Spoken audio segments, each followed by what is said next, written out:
Gurur Brahma, Gurur Vishnu, Gurur Devo Maheshwaraha, Gurureva Param Brahma, Tasmai Shri Gurave Namaha.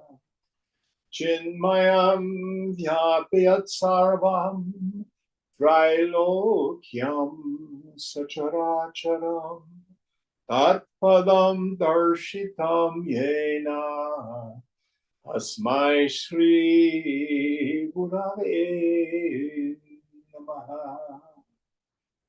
Tvameva Mata Cha Pita Tvameva, Tvameva Bandhushcha Sakha Tvameva, Tvameva Vedyadravinam Tvameva, Tvameva Sarvam Mama Deva Deva, Tvameva Sarvam Mama Deva Deva. Jai Guru. Om Sahana Bhavatu, Sahana Bhunaktu, Sahaviryam Karavavai, Tejasvinavadhitamastu ma vidvishavai. Om Shanti, Shanti, Shanti.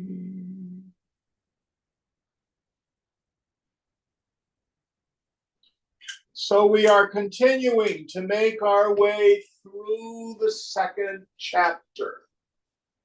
And Mark, what verse are we on this evening? Verse 68. Well, we're almost done with it. Will you help us out, please, Deepa? Yeah. I'm just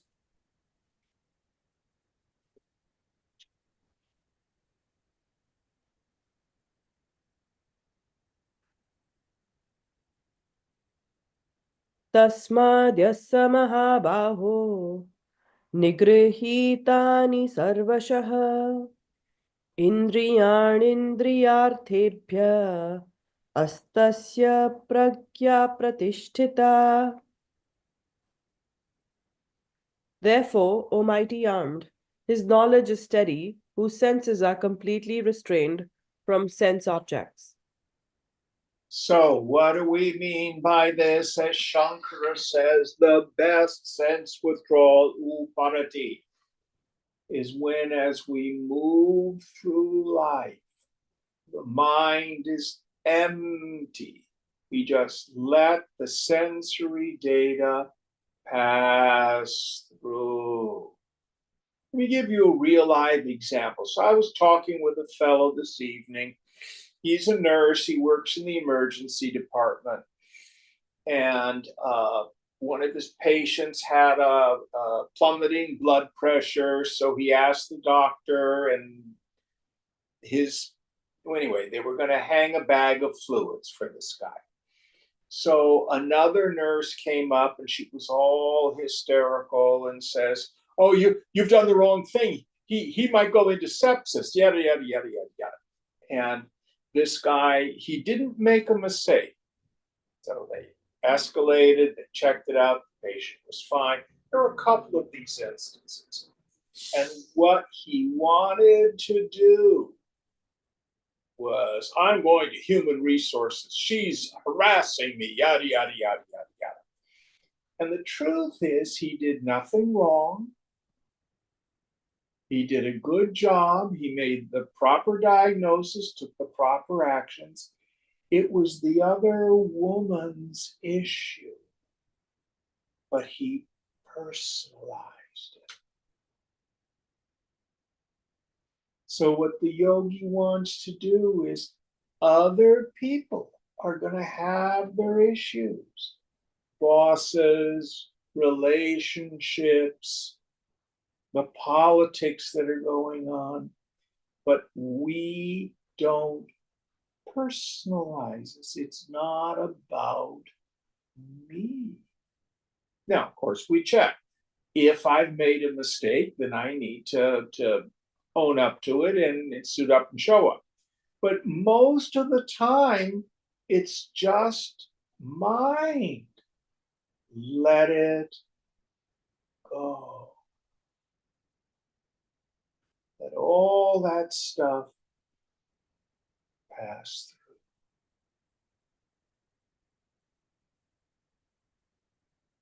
Now, Swamiji used to poke.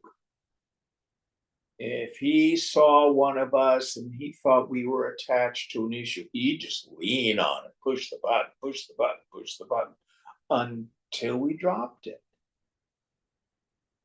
And we were just empty. So we will not gain peace of mind by trying to manipulate the circumstances of the world. So many of the young people now, I hear them say, oh, such and such is not a safe place. I don't want to go there. It's not safe emotionally. God bless you. You can try to only go to safe places in this world. People are going to have their opinions. Doesn't mean we don't take action, speak truth to power, work for justice. But our equanimity becomes independent of the world. Any thoughts on this?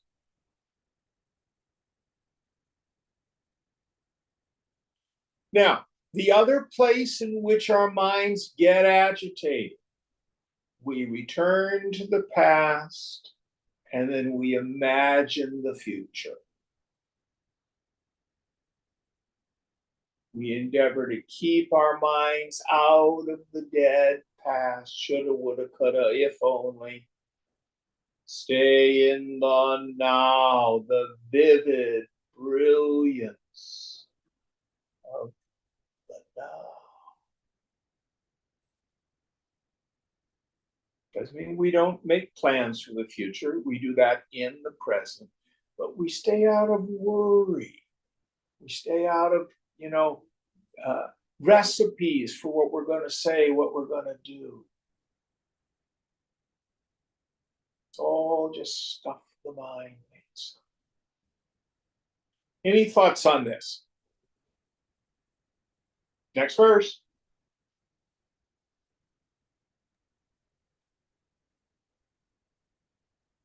Thus,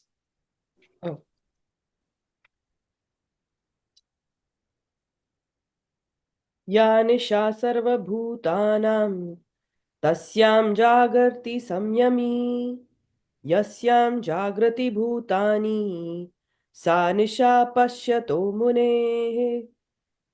That which is night to all beings, in that the self-controlled man keeps awake.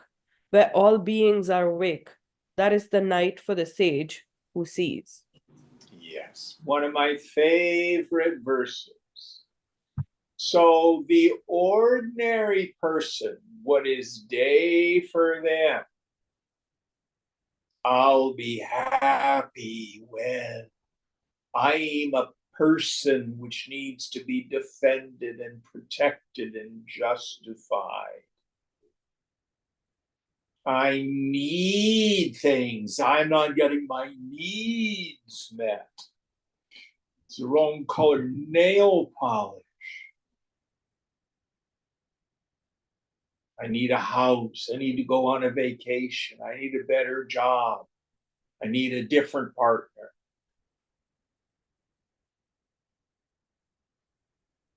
into all of that craziness, the yogi, it's night, he's asleep too, or she's asleep too.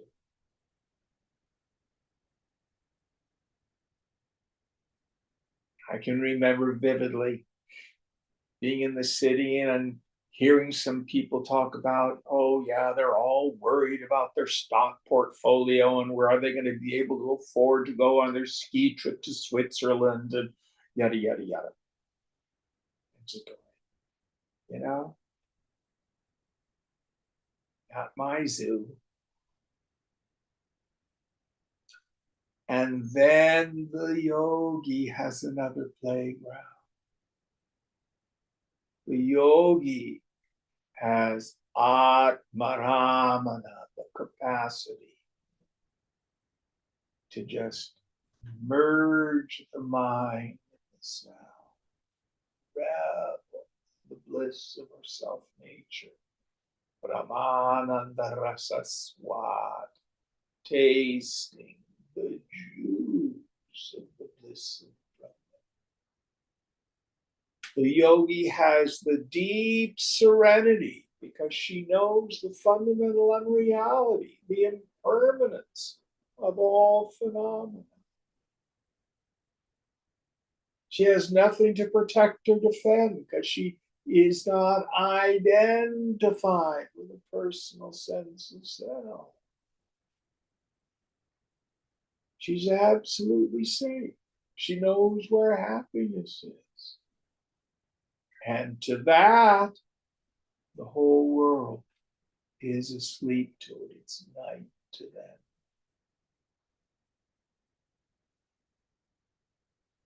So two completely different worlds.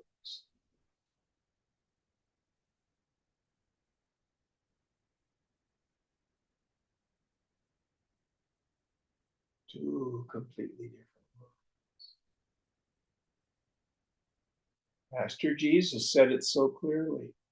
My kingdom is not of this world. Yet, he said, the kingdom of heaven is at hand. My peace I give you, not as the world gives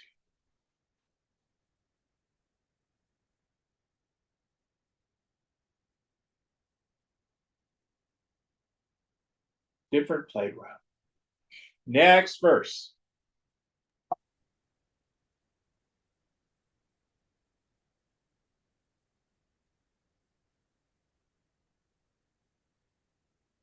आपूर्ण्यमाणमचलप्रतिष्ठं समुद्रमाप प्रविशन्ति यद्वत् तद्वत् कामाम्यं प्रविशन्ति सर्वे स शान्तिमाप्नोति न कामकामी. He attains peace into whom all desires enter, as waters enter the ocean, which, filled from all sides, remains unmoved, but not the desire of desires. So, beautiful, beautiful metaphor. The ocean, we got to understand this is not about what's going to happen with global warming and the melting of the ice shelves. But in general, the level of the ocean stays what it is. Yet all this water from all the rivers, compared to the volume of water in the oceans, doesn't raise it at all. So also, does the woman of knowledge experience joy or happiness through the world? Can she enjoy a good meal or go listen to a concert or enjoy hanging out with friends? Of course. But the joy we get through the world is so little compared to the joy of the self.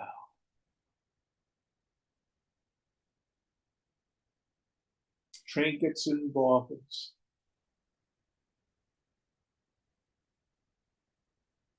costume jewelry.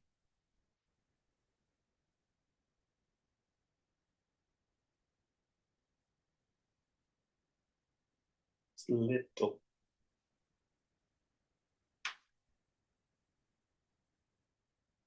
And because the person of steady wisdom sees that, they can move in the world and there's no agitation. Sometimes I hear people say, oh, the world is so terrible, gloom and doom. You know, I'm spiritual. I need to go away and be away from the world. It's so horrible. No.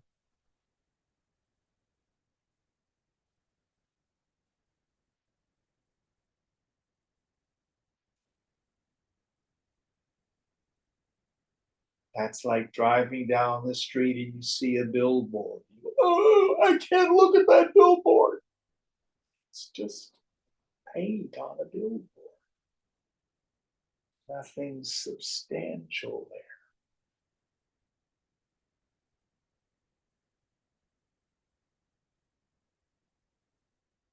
Any thoughts on this? Now, some yogis do leave the world, like Ramana Maharshi. He went and lived in a very solitary place on top of this hill, Arunachala. But other yogis, like Swamiji, was deeply engaged with the world. Founded hospitals and schools and microeconomies and wrote 40 books and traveled all over the world. He was very well informed on current events. Mainly so he had a way to talk to people.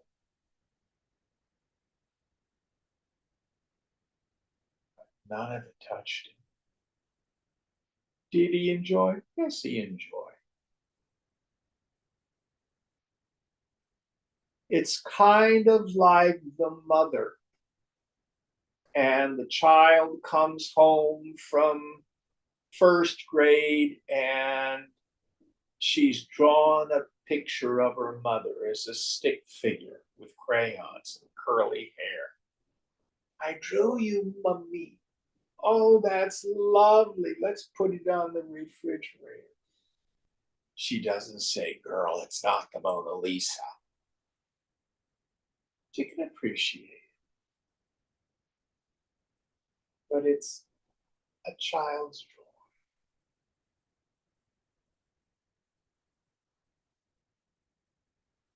Next verse.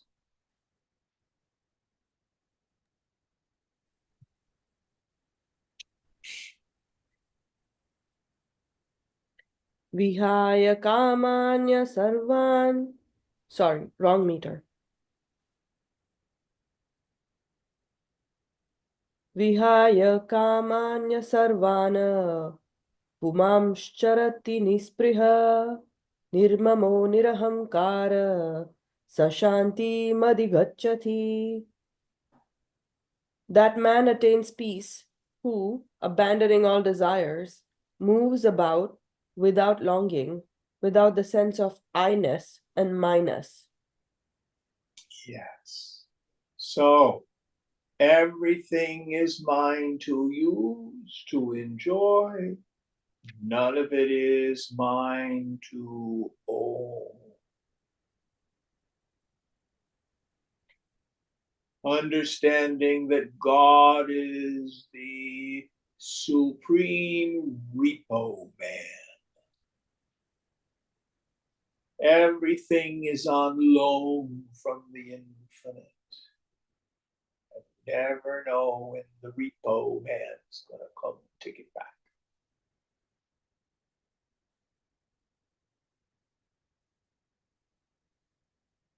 So the yogi, she moves around the world at peace. Among the objects or without the objects.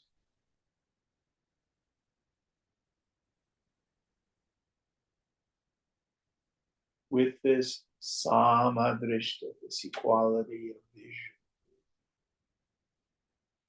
supreme peace. Any thoughts? And again, these are things that are the marks of the Stita Pragya Purusha, the person of steady wisdom, but they also indicate a practice for you and me. We work on this. Next one. I think this is the last verse coming up. Okay. Esha Brahmi Sati Partha Nainam Prapya Vimuyati Sitavas Sitavasyan Kale Sitavasyan Vasyam Mantakalepi Brahma Nirvana Mutprichati. This is the Brahmic state, O son of Pratha. Attaining this, none is deluded. Being established therein, even at the end of life, one attains to oneness with Brahman. Yes. And he uses the word here, nirvana, long before the Buddhists come along. What does it mean? Nirvana literally means blown out, without wind. And the metaphor is you have to see a candle or a lamp. Now, if you have a candle and you're in a windless room, the flame of the candle looks like it's a solid thing that's stationary, like you take a photo of it, you see a picture of the flame. But actually, the flame is dynamic. It's the constant oxidization of gases, of material, the paraffin or the oil or the beeswax. It's moving all the time. And it only moves when there's fuel. So for the ordinary person, the flame of egoism is fed by the fuel of the desires and the world. Give me more, give me better, give me different. Get rid of this, acquire that. Work, work, work. We have what's called kartavya, obligatory action. I have to do stuff. And what nirvana means is blown out.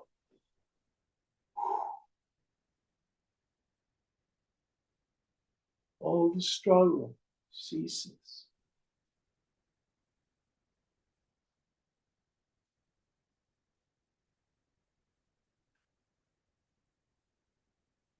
There's no more feeding the fire of egoism and desire. It's gone.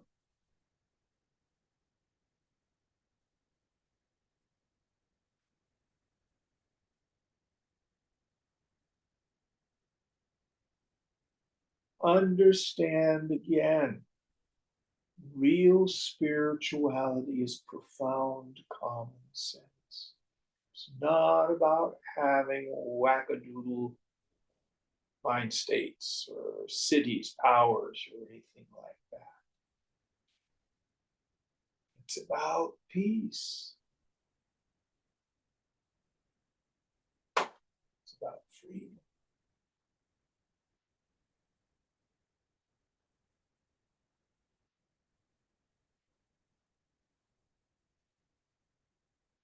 So yoga says you could have it not just after you die, but right here, right now, in this very body, being jivan mukta, liberated, alive.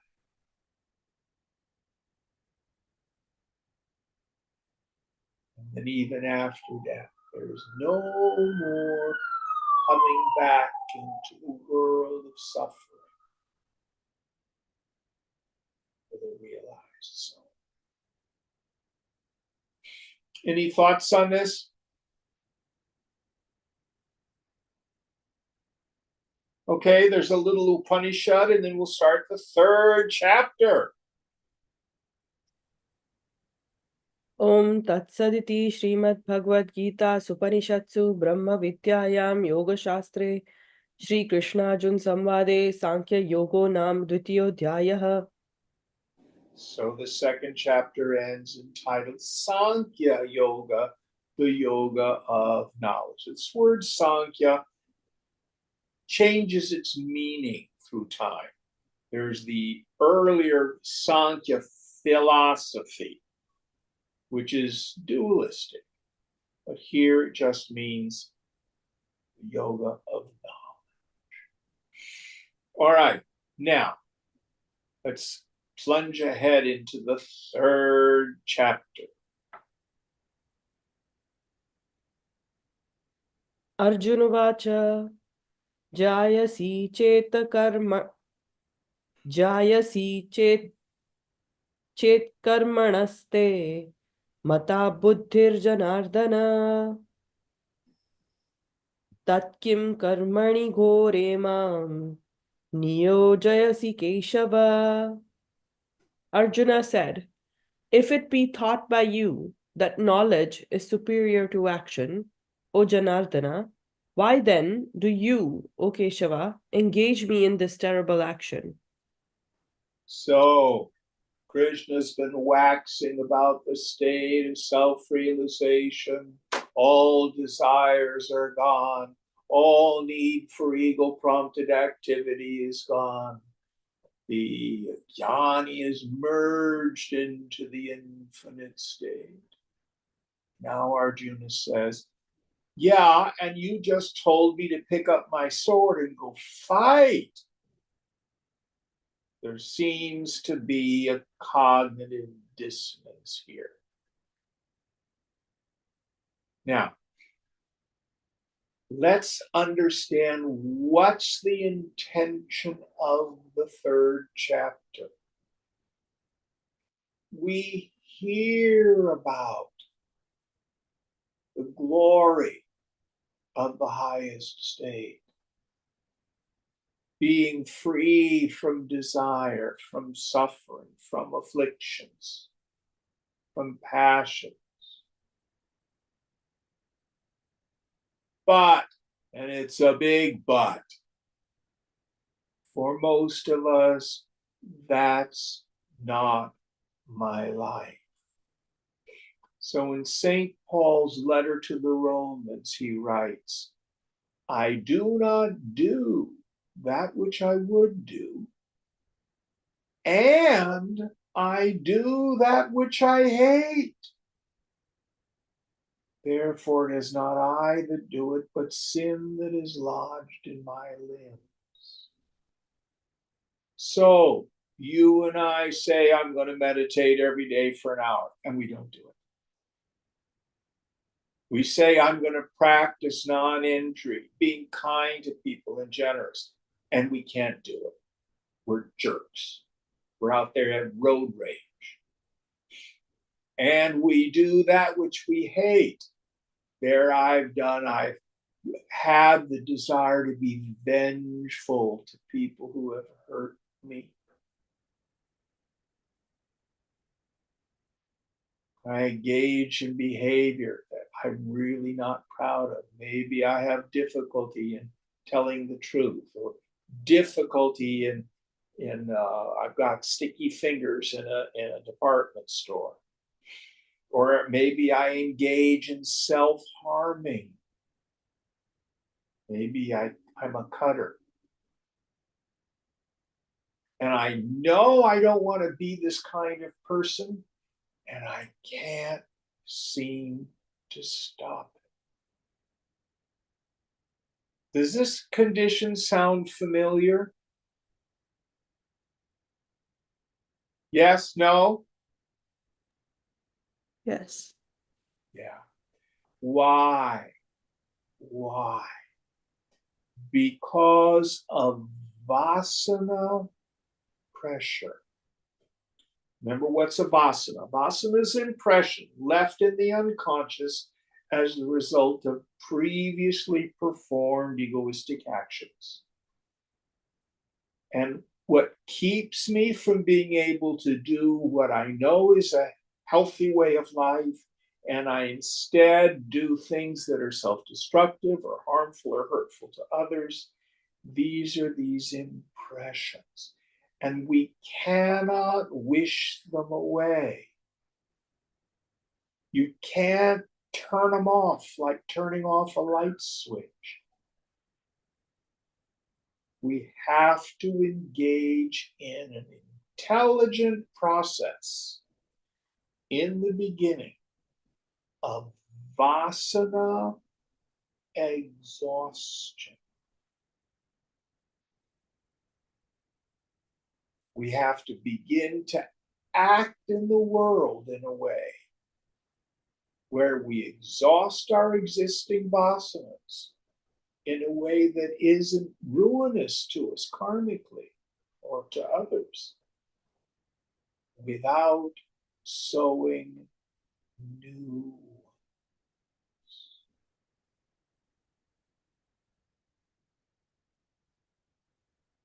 So, what we get in chapters 3, 4, and 5 is the science of vasana exhaustion with karma yoga, the yoga of action.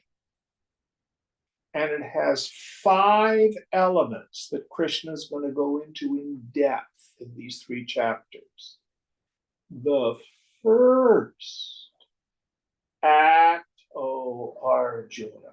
Arjuna went off to the forest to meditate. All he'd be thinking about is the battle he's not doing, and the girls he's not stooping, and the money he's not making. He'd be a hypocrite. So we act in the world. How? According to our vasanas. Our inherent latent proclivities, our swadharma.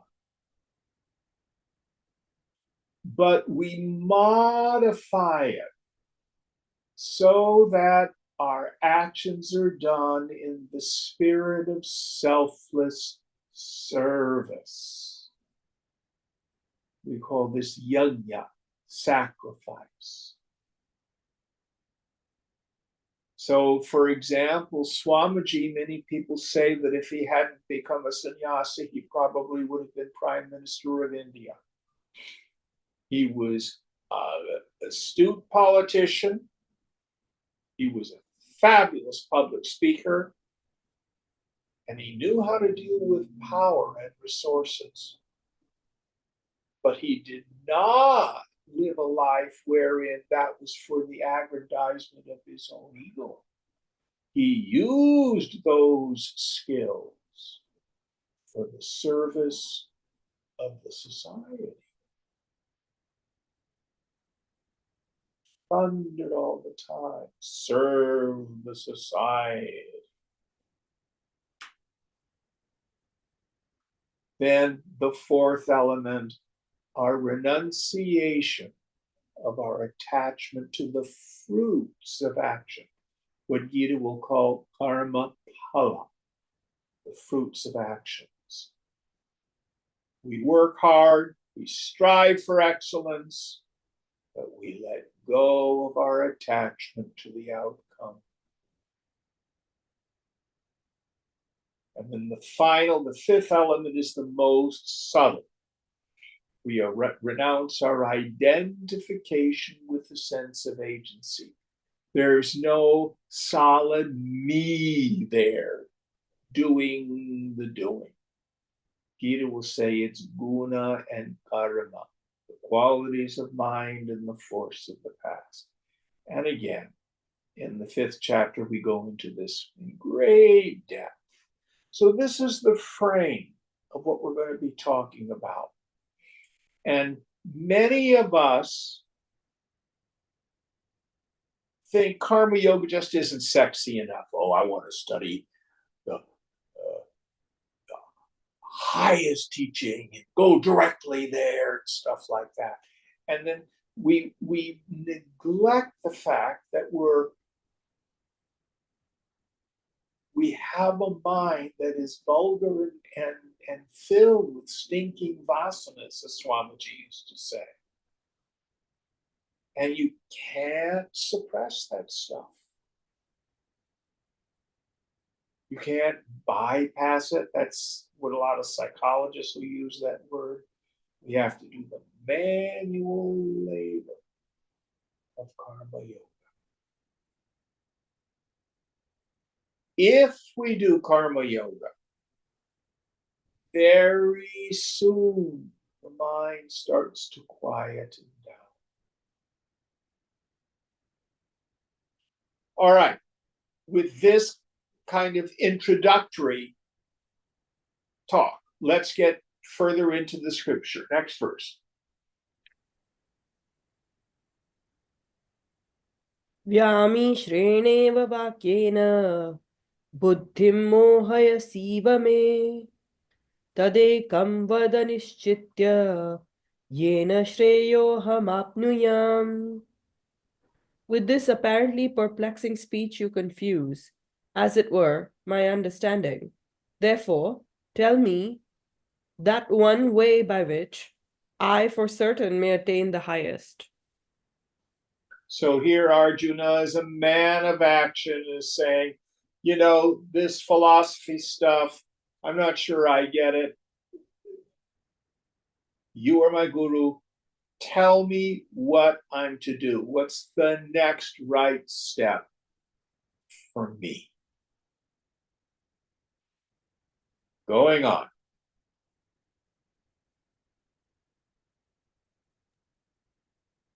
Shri Bhagwan Vacha Lokesminit Vidhadishtha Pura Prokta Magyanagha Jnana Yogena Samkhyanam Karma Yogena Yoginam.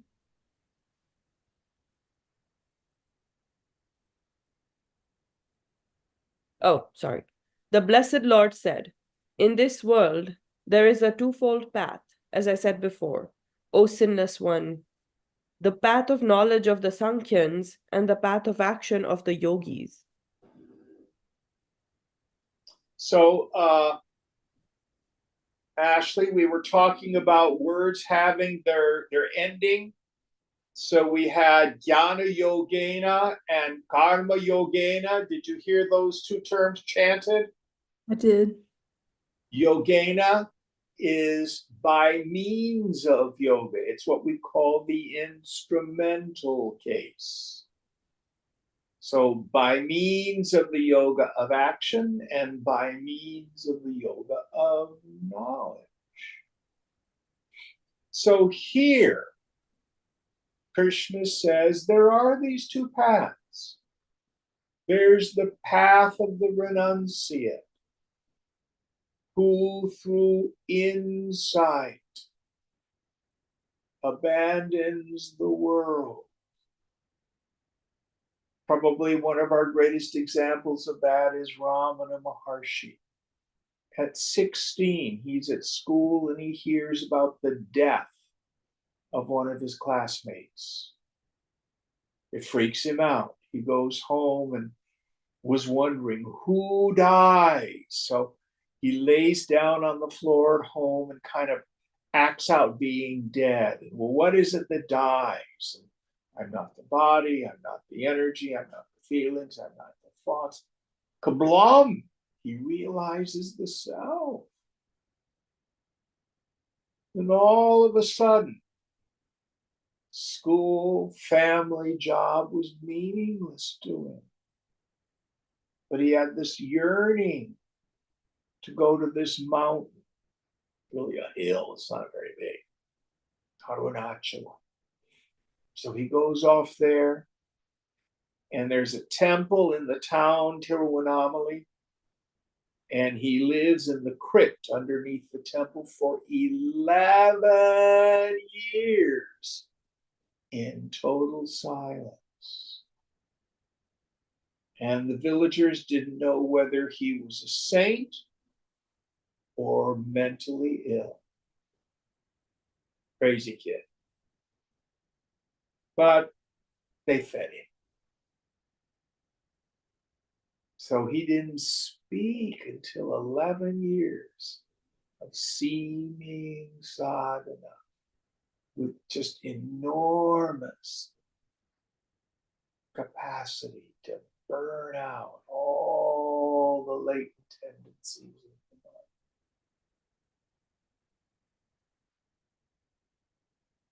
But that's not most of us.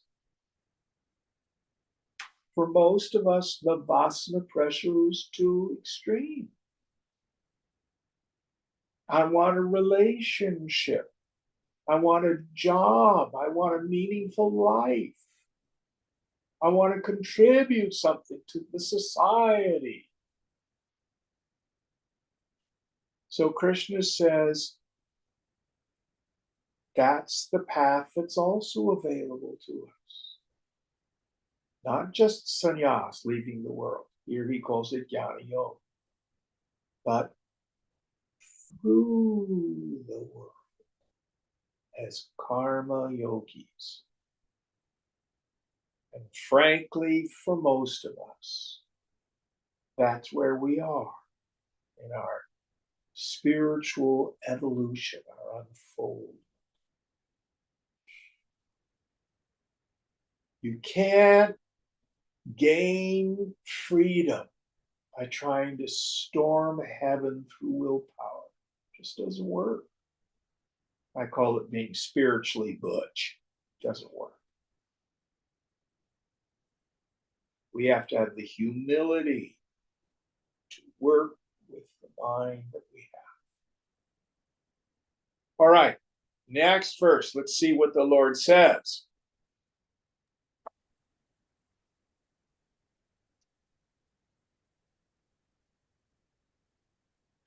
न कर्मणा मनारंभ आनेष्कर्म्यं पुरुषोष्णुते न च संयस्य नादेव सिद्धिं समाधिगच्छति. Not by non-performance of actions does man reach actionlessness, nor by mere renunciation does he attain perfection. So, many people, both Westerners and Indians, think, oh, the world's such a terrible place. You know, there's so much suffering, and I'm so sensitive. If I'm around all those people, it just upsets me. So I need to leave the world. I had a fellow who, he didn't stay here very long. And he thought, well, I won't ever get a job. I'll just live at my grandmother's place and do as little as possible. Were you meditating? No, I was watching TV most of the day. That's not yoga. That's not yoga. Remember back in the second chapter when he said the person who gets rid of the objects of desire but allows the desire to remain behind is verily a hypocrite. Now listen carefully. Usually when we're suppressing, those desires come out sideways. For example, I don't think anybody wants to hurt a child. But if you, for example, were sexually molested as a child, chances are you've got this deep, broken part of your psyche. And if you don't deal with it, you're likely to act out and repeat that damage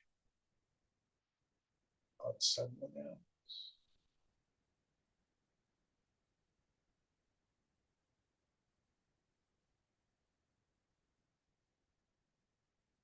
How many of us know people, especially those of you who are young, who go from one relationship to another?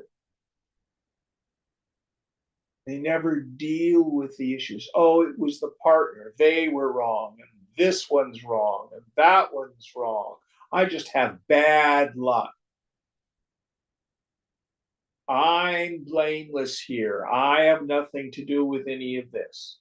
So the solution, of course, is for me to be a celibate. Well, you might want to think that perhaps you've got some issues. And if you want a relationship, maybe you need to learn how to form a healthy partnership with someone else. That takes some work.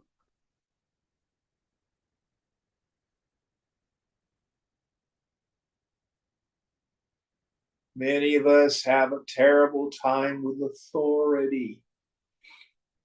Why is it every boss I get's a jerk? Maybe you have difficulty taking direction.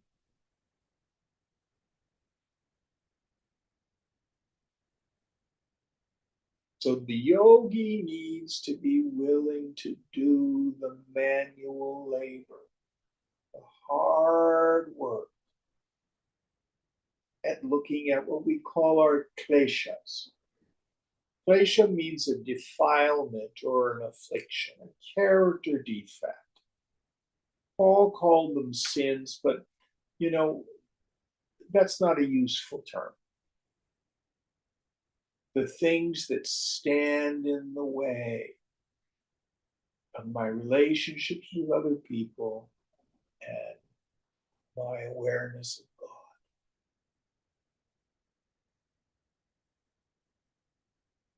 So you can't run. I take that back. You can run, but you can't hide from this stuff. We have to turn, face what's there. And no blame, it's taken us lifetimes to build that mess. But it can be healed if we take responsibility and move through it.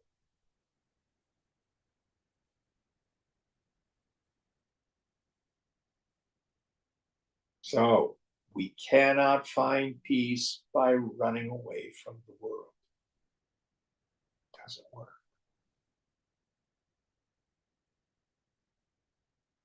Any thoughts on this?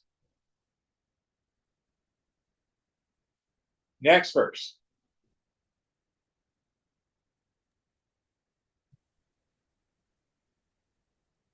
Nahi कश्चित् क्षणमपि जातु तिष्ठत्य कर्मकृत् कार्यते ह्यवशः कर्म सर्वा प्रकृतिजैर्गुणैः. Verily, none can ever remain, even for a moment, without performing action, for everyone is made to act helplessly, indeed, by the qualities born of Prakriti. So Prakriti is a word that simply means nature. And like the English word nature, it has two meanings. So, for example, someone could say, oh, there's Jim. He's told another really awful dad joke. Well, that's just his nature. Or you can say, oh, I was out in the redwoods today. It was so beautiful to be out in nature. So Prakriti has both meanings, just like the word nature has both meanings. So what Krishna is saying here is essentially you don't get to choose what your proclivities are. This is the way we're made. We come in with these inherent proclivities. And the freedom doesn't come from trying to be a different person. I was talking with this fellow, and he's essentially an introvert. He has an interest in philosophy and religion and stuff like that. But his older brother is an extrovert with a big dynamic personality. He's always the center of attention. He was the star at school and stuff like that. And he's always comparing and competing, and then he gets angry, hates himself because he's not like his brother. So I said to him, you can't be like Brian. He's taken. You can only be yourself. And here I mean at the level of the personality. You can only do you. And that can be pretty scary. So my suggestion at this level of our sadhana, do not strive to be spiritual. Instead, endeavor to be authentic. Well, Jim, I'm not sure I like this teaching. What if I've got anger issues and what I want to do is just smack people and kill them all the time? Is that what you're telling me? To go around killing people? No.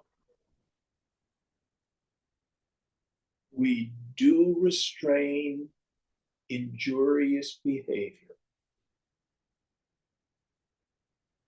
But, for example, let's take Mahatma Gandhi. His whole life, he struggled with the klesha of his anger. But what he did was endeavor to live according to nonviolence, and he didn't withdraw from the world. He was not a pacifist. He practiced active nonviolence. He deliberately provoked the British with the intention of getting a reaction.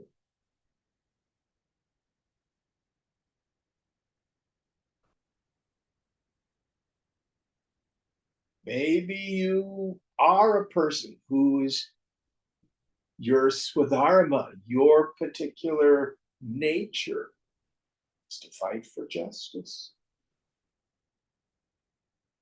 Maybe you're an ambitious person. That's your swadharma, that's your prakriti.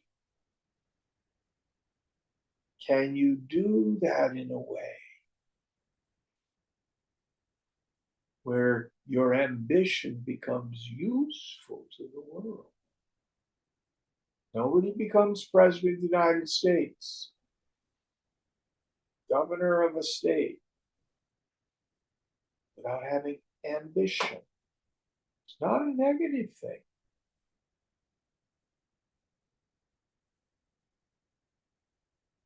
Of course, if you're really ambitious, strive hard for realization.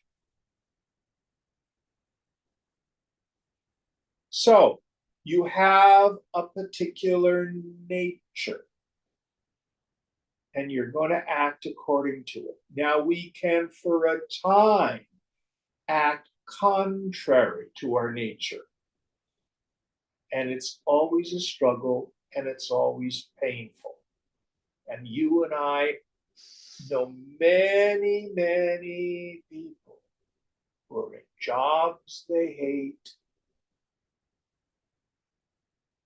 they're in relationships that don't work, and because of fear and super ego, shoulda, woulda, coulda, can't make a change. So our problem is not even just inaction. Our problem can also be wrong action. action that's contrary to our real nature. But the main point that Krishna is saying here, freedom does not come from inaction. Everybody has to act. The dharma of the body is karma. Dharma is the nature or the essence of a thing without which it would not be the thing that it is. Dharma of the body is karma. Karma simply means work. You have to work.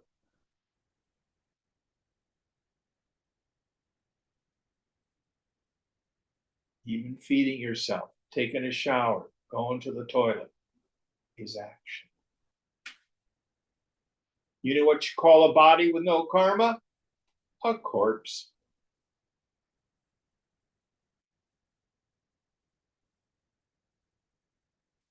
So here is the first principle in the science of karma yoga. Act.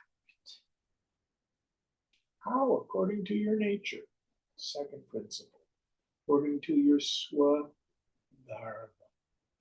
Now, the exoteric meaning of the word swadharma is associated with caste. So if you're born a Brahmin, you're supposed to be a scholar or priest, etc. If you're born a Ch3, a warrior caste, you're supposed to be a soldier or an attorney or something like that. If you're a Vaishya, you're a merchant class, you're supposed to go into business. If you're a Shudra, you're a laborer, and you're supposed to serve the others. But we nuance it here. What is your nature? What do you get the sense of rightness when you're doing it? I like to say work is the highest form of play, and play is the highest form of work. You have a spiritual right to do what you love. Of course, if you're not doing that, then you may need to make changes. And the place we start is by learning to love what we're doing. You got to make peace with what's going on. Any thoughts on this before we move on?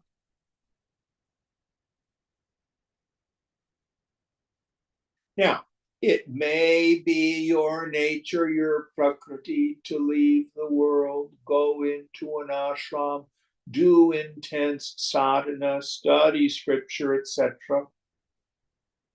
If that's your karma, that will become very clear. But you can't force that. Can't force it. All right, next verse.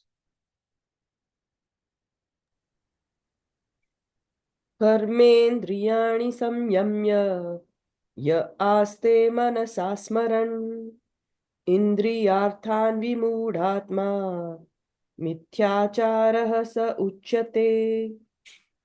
He who, restraining the organs of action, sits thinking in his mind of the sense objects, he of deluded understanding is called a hypocrite. Yes. So if you have low-level vasana pressure and you're not dealing with karma yoga, you try to sit in meditation, all you're going to do is think about all the objects of desire, all the activities that you'd really like to be doing. Very important verse, true story. So when I had my meditation center in the city, there was a young man who showed up, and we used to meditate for 40 minutes every evening, 6 to 6:40. He sat in meditation. And 20 years prior, he had gotten involved with Guru Maharaji, who at that time was a 14-year-old guru in Florida. And in that particular tradition, everybody had to be a celibate. Well, this young man was no way ready for that. So for the several years he was there in that ashram, all he did was think about the sex he wasn't having. 20 years later, he shows up Silent Way, sits in meditation, and what comes up in meditation? 20 years prior, all he did was think about the sex he wasn't having. He was stuck there because he tried to renounce as an act of will and bent the mind. So this is what Krishna is talking about.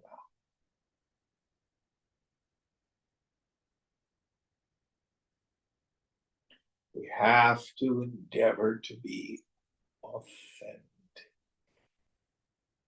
And it's not just at the level of our behavior. I want to do this job, I don't want to do that job. It's telling the truth about what our desires are. Yes, I want to have a relationship. I like sex. I want to do it. Nothing wrong with it. Now, do it in a way that is according to the Dharma. I like money. I like nice things. There's nothing wrong with that. But do it in a way with integrity.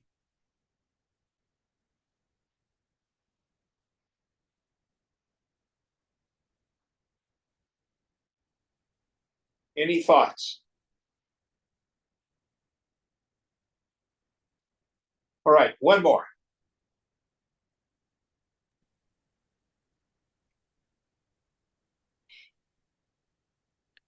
Yas Yastvindriyani manasa niyamyarabhatirjuna karmendriye karma yoga masakka sa vishishyate. But whoever controlling the senses by the mind, O Arjuna, engages his organs of action in karma yoga without attachment, he excels. Yes. So, if what you want to do is work in a particular way, we do it renouncing our attachment to the fruits, renouncing all our ideas about the work itself, endeavoring to have this equanimity of mind while we are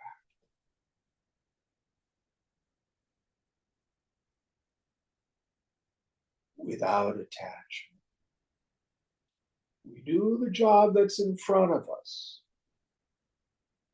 giving up competition, comparison. Always strive for excellence. Doesn't mean to be a shoddy worker. Strive for excellence. And know you're going to make mistakes. That's part of the human condition. But here the instruction is act in the world without attachment.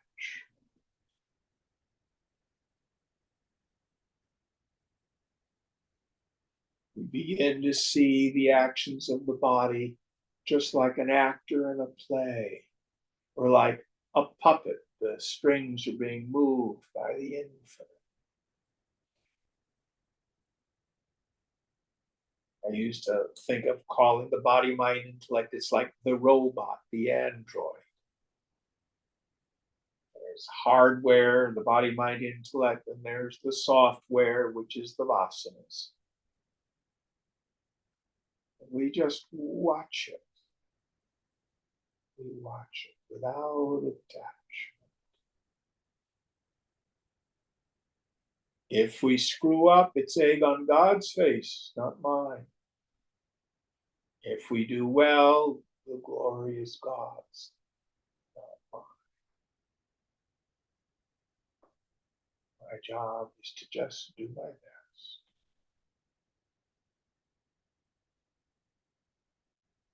All right, any thoughts about these first ideas of karma yoga? We'll quit here for now and we'll take up the rest of it. What verse are we on for next week? 8. Okay. Yeah.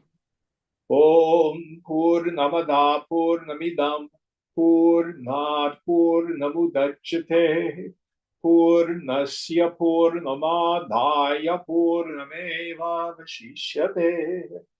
Om Shanti Shanti Shanti. Hari Om Sri Guru Pyo Namaha. Hari Om. Om.